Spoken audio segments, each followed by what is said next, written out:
Interpol Delhi is slated to get in touch with Interpol Colombo to seek the DNA profile of Prabhakaran in order to seek closure on a number of pending cases. If the confirmation about the death of Prabhakaran is received, this would end the trial of the wanted accused in the Rajiv Gandhi assassination case. This is the breaking news coming in. Basically means that India is demanding proof from Sri Lanka about Velupalli Prabhakaran's death. Remember, Prabhakaran is wanted in India in a number of cases, including that of the assassination of the late Prime Minister Rajiv Gandhi. Nikunj Garg joins us on the phone line. Nikunj, tell us more. India basically asking proof from the Sri Lankan government for its claims. Rukmini, let's look at it like this.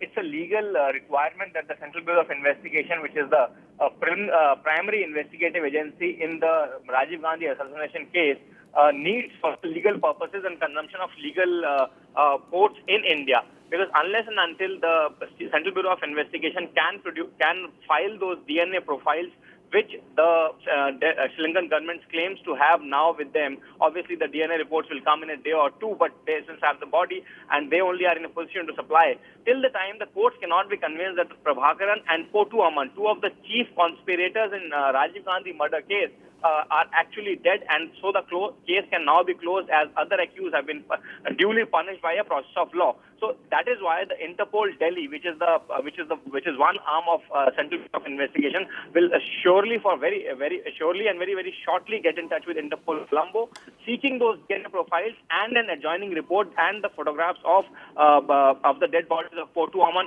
and LTT chief Velupalli Prabhakaran, if they are in a position to supply them, so that it can be filed in a court of law, Rukmini.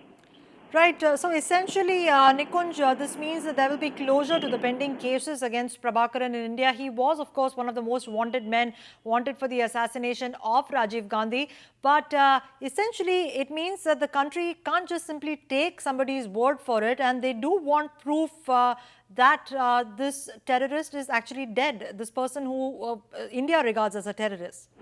Well, yes, Rukmini, the fact is that the diplomatic corps can take the word of the Sri Lankan diplomatic corps, and the administrative corps can take the word of the administrative corps of the Sri Lankan government at its face value. But the court of laws cannot be satisfied. The legal processes cannot be satisfied by mere wordings of the Sri Lankan government. There is a process laid down under international law. There is a process laid down under Indian criminal jurisdiction system, and that is what the Interpol Delhi will have to now do, unless and until they get the DNA profiles and the photographs, whatever they can manage, and complete a report from Sri Lankan authorities via Interpol, Colombo Interpol.